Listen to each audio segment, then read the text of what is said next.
نن په مرکز کلات کې پر لسګونه کورنیو باندې خوراکي توکي وویشل شول.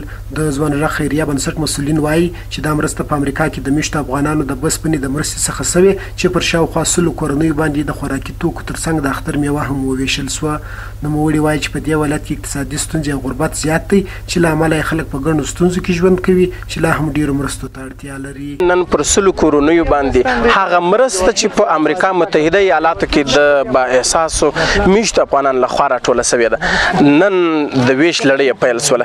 دغه 100 تنه کورنۍ داسې کورنۍ دي چې تاسو به په کلیپونو کې لیدلې وي چې خورا غربت څپلې دي. په دې کې هغه کورنۍ هم شامل دي چې په شاوخوا څو میاشتې وړاندې پر شبخانه باندې انفجار سوی و.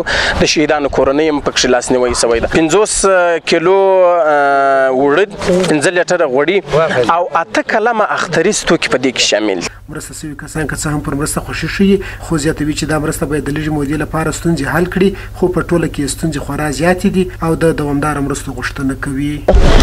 د پیسې ټولوم، خو اسمان مې تلتک ته مځکه مې کمبله ده، یم کونډه زوی نه لرم، ورور نه لرم، مېړه نه لرم. وخوت ولې نه خدای دې فردوسي جنت ورکړي چې زه له شومې خلاصه شوم، له غوړو خلاصه شوم، خوشحاله څرنګه نه یم. زه پخپله په کور کې شپږ نفره یم.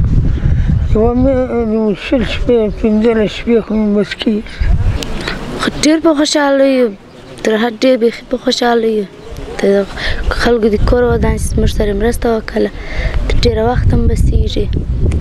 دولت ته غوښتنه لرو چې بیا هم داسې د بېوزلو خلکو د کور دروازه وټکوي او مرسته ورسره وکړي. دا مرسته په داسې حال کې ویشل کېږي چې د روژې مبارکې د پیل څخه تر دې مهاله په مرکز کلات کې پر سلګونه کورنیو باندې لومړني خوراکي توکي ویشل شوي.